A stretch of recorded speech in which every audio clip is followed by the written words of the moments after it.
ఈ సర్పయోగంలో కాళహస్తిలోనే కాదు, కాళహస్తి ఎందుకు చెప్తారు అంటే మన పూర్వీకులు అది వాయు స్వరూపం, వాయులింగంగా చెప్తారు. మీరు లింగాన్ని మామూలుగా చూసినట్లయితే ఆ లింగం పైన సర్ప పడగలు ఉంటాయి అన్నమాట, అంటే లింగంలోనే ఉంటాయి అన్నమాట. దానివల్ల ఆ హెడ్ కాబట్టి రాహు అని, అమ్మవారి వడ్రాణంలో ఆ తోకలాగా వడ్రాణం ఉంటుందని, కాబట్టి ఆ రెండు అక్కడే ఉన్నాయని మన విశ్వాసం కొద్దీ వెళ్ళి అక్కడ చేసుకోవడం ద్వారా దోషం తగ్గుతుందని చెప్తారు. కానీ నిజమేంటంటే అక్కడ పాతాళ గణపతి ఉంటాడు, కానీ అక్కడికి వెళ్ళి ఇబ్బంది పడి రాలేరు చాలామంది. వెళ్ళలేని వాళ్ళు కూడా ముసలోళ్ళు దూరి ఊపిరి అందదు చాలామందికి. అది చెప్పడం కూడా పెద్ద తప్పు అయిపోతుంది ఈ రోజున. కాబట్టి మీరు అలాంటి సాహసాలు చేయమాకండి. వయసు అయిపోయినటువంటి వాళ్ళు, దోషం ఉంటే ఆరోగ్యం బాగాలేదు, ఒక వయసు అయిపోయిన తర్వాత కూడా ఏ దోషమైనా సరే చివరి దాకా ఉంటుంది. కాకపోతే దానికి తగినటువంటి పరిహారం అంటే మెడిసిన్ తీసుకోండి ఒక వయసు అయిపోయాక. తర్వాత మానసికంగా బలంగా ఉండండి, విశ్వాసం ఉంచుకోండి మీ యొక్క ఇది, అంతే తప్ప వేరేలాగా చేయమాకండి. ఈ కాలసర్పయోగానికి చాలా దిక్కలు చేసుకోవచ్చు పరిహారాలు, ఒక కాళహస్తిలోనే కాదు, మీ ఇంటి దగ్గరున్న శివాలయంలో కూడా, మీ ఇంటి దగ్గర ఉన్నటువంటి శివాలయంలో కూడా మీరు పరిహారం కింద చేసుకోవచ్చు. అక్కడికే వెళ్ళాలని ఏం లేదు. కాబట్టి భగవంతుడు సర్వవ్యాపి అయి ఉంటాడు.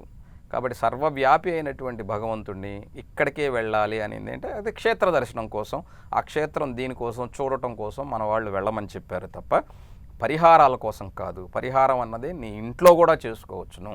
ఒక చిన్న నాగప్రతిమని ఇంట్లో పెట్టుకొని నువ్వు ప్రతిరోజు దాని మీద ఒక పాల చుక్క ఉంచి ఆ పాల చుక్కని మళ్ళీ నువ్వు స్వీకరించడం ద్వారా కూడా నీ యొక్క నమ్మకం ఉంటే నీ యొక్క పరిహారానికి మార్గం దొరుకుతుంది.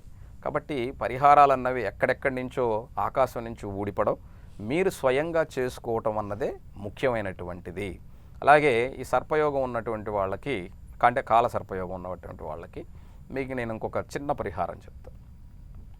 మనందరికీ నాగుల చవితి నాడు పూర్వం మన పెద్దలు ఏం చేసేవారంటే సజ్జ గింజల్ని, సజ్జలు అంటాం, పర్ల్ మిల్లెట్ అంటారు కదా, వాటిని నానబెట్టి మొక్కలు వచ్చిన తర్వాత ఇవన్నీ కూడా పుట్ట చుట్టూ వేసేవాళ్ళు.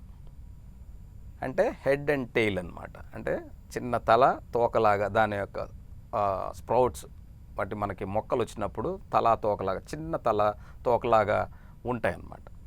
ఈ యొక్క సజ్జగింజల్ని అలాగే నానవేసి మొక్క వచ్చిన తర్వాత మీరు భగవంతుడి దగ్గర ఉంచి కొన్ని మీరు తినండి, తర్వాత కొన్ని పక్షులకు ఫీడ్ చేయండి.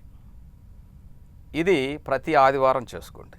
ఈవినింగ్ సమయంలో, ప్రదోషకాల సమయంలో, 4:30-6 రాహుకాల సమయం అంటాం కదా, ఆ సమయంలో మీరు ఏ దేశంలో ఉన్నా చేయొచ్చు.